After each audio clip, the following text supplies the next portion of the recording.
तो इस पार्ट की शुरुआत में हम देखते हैं कि स्वॉर्ड सेक के मास्टर कहते हैं कि माइक ने पिछले ही रात एक स्वॉर्ड किंग से फाइट की थी और उसे अपने एक्स्ट्रा ऑर्डिनरी पावर से हरा दिया था।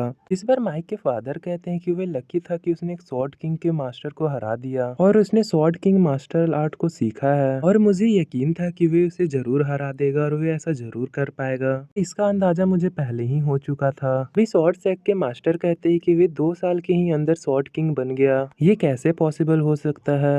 जिस पर माइक के फादर कहते हैं कि ये पॉसिबल हो सकता है क्योंकि स्वॉर्ड किंग के मार्शल आर्ट्स काफी बड़े हैं। जो कल्टीवेटर और स्वॉर्ड मास्टर होते हुए अपनी स्किल को खुद ही डेवलप कर लेते हैं।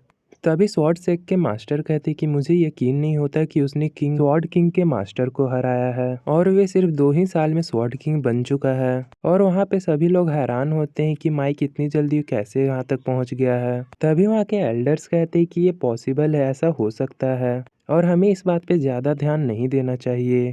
तभी वहाँ पे एक एल्डर बताते हैं कि ऐसा पॉसिबल है, बहुत साल से ऐसा होता आ रहा है कि बहुत सारे कल्टीवेटर अपना खुद का एक मेथड चुन लेते हैं और उसे कल्टीवेट करते हैं इसमें कि वे माहिर हो जाते हैं और हो सकता है कि माइक भी उसी टेक्निक पे काम कर रहा हो। तभी वहाँ पे स्वॉर्ड मास्टर कहता है कि हमें उससे कुछ क्वेश्चन पूछना चाहिए कि वे ऐसा कैसे कर पा रहा है। जिस पर माइक के फादर कहते हैं कि तुम लोग चिंता मत करो, ऐसा हो सकता है। तभी वहाँ के एल्डर कहते हैं कि हमें टूर्नामेंट पे ध्यान देना चाहिए, ना कि इन सब बातों पर। तभी हम देखते हैं कि वहाँ पे टूर्नामेंट की अनाउंसमेंट हो जाती है जहाँ पे वे इंसान बता रहा होता है कि स्वॉर्ड टेस्ट टूर्नामेंट एक लेजेंडरी स्वॉर्ड टावर में होगा। यहाँ पे आइस लेजेंडरी स्वॉर्ड होगा जिसे तुम लोग को हासिल करना होगा और जो इस टूर्नामेंट में टॉप 10 में आएंगे उन्हें स्वॉर्ड माउंटेन में हाई स्वॉर्ड टेक्निक सिखाया जाएगा और जो फर्स्ट पे आएगा यानी विनर होगा उसे लेजेंडरी एसेंस्टर प्रीजर ग्राउंड में प्रैक्टिस करने का मौका दिया जाएगा। फिर सीन शिफ्ट होता है और हम देखते हैं कि स्वॉर्ड टूर्नामेंट स्टार्ट हो गया है। माइक एक पोर्टल के थ्रू स्वॉर्ड टावर में घुस चुका है जहाँ पे बाकी सब भी अंदर जा रहे होते हैं।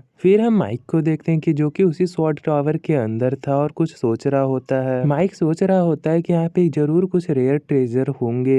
अभी हम देखते हैं कि माइक अपने स्वॉर्ड टेक्निक से वहाँ का दरवाजा खोल लेता है और सेकंड फ्लोर में एंटर कर लेता है। माइक जैसे ही सेकंड फ्लोर में पहुँचता है तो उसे वहाँ पे एक कमांड की दिखाई देती है जिसे देखकर माइक बोलता है कि एक बहुत रेयर चीज है। इसके बाद माइक उसे पकड़ने की कोशिश करता है पर वे इसमें सफल नहीं हो पाता है, पर फिर से ट्राई करने पर वे उसे पकड़ लेता है जिसके बाद वे की गायब हो जाती है और माइक थर्ड फ्लोर पर पहुंच जाता है जहां पर हम देखते हैं कि बहुत सारे स्पिरिचुअल स्वॉर्ड होते हैं जो कि माइक पर हमला करने लगते हैं जिसे देखकर माइक बोलता है यहाँ पे जरूर स्पीड की टेस्टिंग हो रही होगी और माइक उन शॉट से के अटैक से बच जाता है।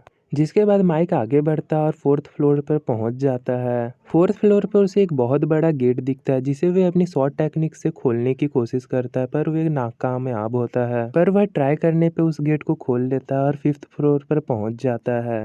फिफ्थ फ्लोर पर उसे फिर से एक कमांड की दिखती है और ये कमांड की पिछले वाला कमांड की से बहुत ही ज़्यादा फास्ट होती है जिसे माइक अपनी स्पीड टेक्निक से उसे पकड़ लेता है और सिक्स्थ फ्लोर पर एंटर कर लेता है। फिर हम देखते हैं कि वहाँ पे भी बहुत सारे स्वॉर्ड्स होते हैं पर उससे माइक बच जाता है जिसके बाद माइक वहाँ से भागते हुए 7th फ्लोर के गेट की तरफ जाता है और 7th फ्लोर पर एंटर कर लेता है। तभी माइक देखता है कि वहाँ पे भी बहुत सारे स्वॉर्ड्स होते हैं जो कि उस पर हमला कर रहे होते हैं, पर माइक अपने टेक्निक से उस सब स्वॉर्ड्स को हटा देता है। उन सब तलवारों को डिस्ट्रॉय करने के बाद माइक 8th फ्लोर पर एंटर कर लेता है। 8th फ्लोर पर एंटर करते ही वहाँ पे बहुत सारे स्वॉर्ड्स और होते हैं जो कि माइक पर हमला करते हैं, पर माइक शील्ड बनाकर उन सब से बच जाता है। जिसके बाद वे 9th फ्लोर पे पहुंच जाता है और वे अपनी पावर को रिकवर करने लगता है।